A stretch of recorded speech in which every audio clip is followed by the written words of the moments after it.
लोगों के काम आते रहना चाहिए, क्योंकि कहते हैं ना कि जिस कुएं से ज़्यादा पानी निकालते हैं उसका पानी कभी ख़त्म नहीं होता।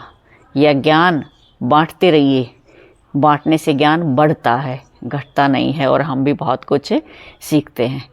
तो आइए, मलहंस पिटारे में आपका स्वागत है। आई होप सब अच्छे होंगे, और हम भी परमात्मा की दया से, आप लोगों की दुआओं से बहुत अच्छे हैं।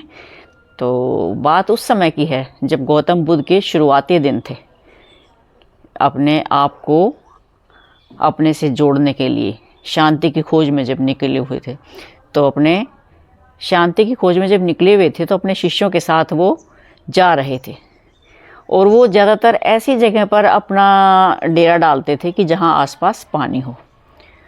तो एक जगह रुक गए, उनको प्यास लगी, तो उन्होंने अपने एक शिष्य से कहा कि एक बार जाइए और थोड़ी सी दूर जाके और तुम कुछ परिधि का 2 किलोमीटर का चक्कर लगा के आइए, और देखना कि ठंडी हवा किस दिशा से आ रही है।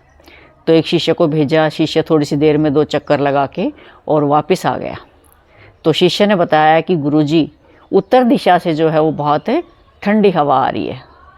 तो गौतम बुद्ध जी ने कहा कि जाइए और उस दिशा में ज़रूर कोई पानी का तालाब मिलेगा, और वहाँ से पानी लेकर आइए, मुझे प्यास लगी है। तो शिष्य उधर जाता है बर्तन लेके पानी लेने के लिए। तो चलता गया तो वास्तव में ही जो है उसे पानी का तालाब उधर मिल गया। क्योंकि देखो, जहाँ पानी होगा ना उधर से ठंडी हवा आती है, और जिधर पानी नहीं होगा वहाँ की हवा इतनी ठंडी नहीं होगी, क्योंकि पानी के ऊपर से हवा गुजरती है तो ठंडी हो जाती है। तो शिष्य ने देखा कि उस तालाब पे तो लोग जो है अलग अलग गतिविधियां कर रहे थे। कोई कपड़े धो रहा था, कोई नहा रहा था, कोई पशुओं को पानी पिला रहा था, पशुओं को नहला रहा था। पशु बीच में ही जो है मलमूत्र कर रहे थे उसमें। तो उसको बड़ा गुस्सा आया और वो क्रोधित हो गया कि तुम इस पीने के पानी को ख़राब क्यों कर रहे हो। लोगों के साथ बहसने झगड़ने लग गया, और थोड़ी देर इंतज़ार किया कि शायद ये लोग ऐसा करना बंद कर दें, लेकिन किसी ने ये बंद नहीं किया। तो कुछ देर तक वो ऐसा ही चक्कर चलता रहा। लोग आते रहे, पशुओं को पानी पिलाते रहे, कपड़े धोते रहे। तो कुछ देर इंतज़ार करके वो क्रोधित होकर वापस गुरुजी के पास अपने डेरे में आ गया। तो गुरुजी ने कहा कि भाई, आप पानी नहीं लेके आए, मुझे तो बहुत प्यास लगी है। तो उसने कहा, गुरुजी क्या पानी लेके आता, वहाँ तो बड़े बदतमीज़ लोग हैं, बीच में कूड़ा कचरा डाल रहे हैं, कपड़ों का मैल जा रहा है, नहा भी रहे हैं, और पशु भी बीच में पानी पी रहे हैं, पशुओं को नहला भी रहे हैं, पशुओं का मलमूत्र भी जा रहा है। तो मैं तो इसलिए क्रोधित होकर उन लोगों को समझा बुझा के, और उन पर असर कुछ नहीं हुआ उसका, और मैं तो वापस आ गया। मैं आपको, तो गुरुजी भी बड़े नाराज़ हुए कि मुझे प्यास लगी और तुम पानी नहीं लेके आए।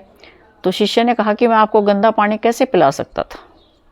तो गुरुजी ने कहा कि कोई बात नहीं, आप शांत हो जाओ, आप गुस्सा मत करो, बिल्कुल शांत हो जाएं, कोई बात नहीं, मैं प्यास बर्दाश्त कर लूँगा। और फिर शाम हो गई, धीरे धीरे शाम हो गई, रात का पहर हो गया। तो गुरुजी ने कहा कि अब आप जाइए, और अब आप वहाँ से फिर वापस जाकर मेरे लिए पानी लेकर आएं। तो शिष्य ने कहा कि अब वहाँ का पानी कैसे साफ़ होगा, जब दिन में ही इतना गंदा पानी था, लोग वहाँ इतनी गंदगी डाल रहे थे, तो अब कैसे पानी साफ़ हो सकता है। तो गुरुजी ने कहा कि आप जाइए तो सही, और देखिए, आप वो पानी ले आइए, मैं वही पानी पी लूँगा, क्योंकि प्यास तो बुझानी है। तो शिष्य चलता गया, जैसे ही गया तो जाके देखा कि वहाँ कोई नहीं था। उस समय सब कुछ शांत हो चुका था, लोग अपने घरों पर जा चुके थे अपने काम करके, और जो गंदगी थी वो सारी नीचे बैठ चुकी थी, और पानी बिल्कुल निर्मल साफ़ हो चुका था। तो शिष्य बड़ा हैरान हुआ कि अब कि सारी गंदगी नीचे बैठ चुकी है, पानी कैसे साफ़ हो गया। लेकिन चलो, उसको साफ़ पानी मिल गया था, और वो पानी लेके गुरुजी के पास आया। तो गुरुजी ने पूछा गौतम बुद्ध जी ने कि क्या पानी ले आए। तो शिष्य ने कहा, हाँ गुरुजी, अब तो पानी बिल्कुल शांत हो गया था, मैं तो बड़ा हैरान हूँ ये सब देखकर कि अब पानी शांत साफ़ कैसे हुआ।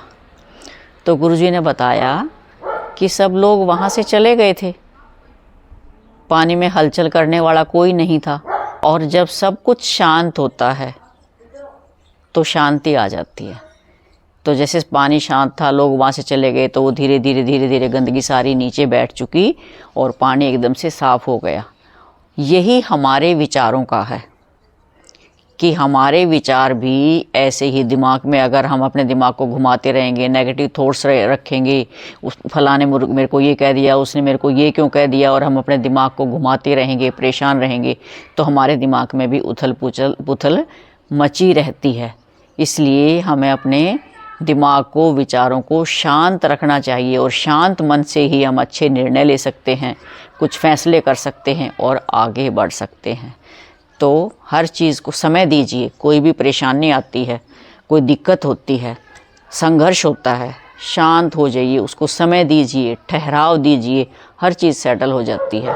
पानी के तालाब की तरह गंदगी बैठ जाती है, ऐसे ही हमारा दिमाग भी बिल्कुल शांत हो जाता है, और फिर शांत मन से जो है हम अच्छे निर्णय ले सकते हैं, पॉजिटिव सोच सकते हैं। तो विचारों की उथल पुथल को शांत होने दीजिए, उसको लेट गो करें, शांत होने दें और फिर निर्णय लें। तभी तो कहते हैं ना कि जब गुस्सा हो, दिमाग में उथल पुथल हो, तब कोई निर्णय नहीं लेना चाहिए, हमारे फैसले गलत हो सकते हैं।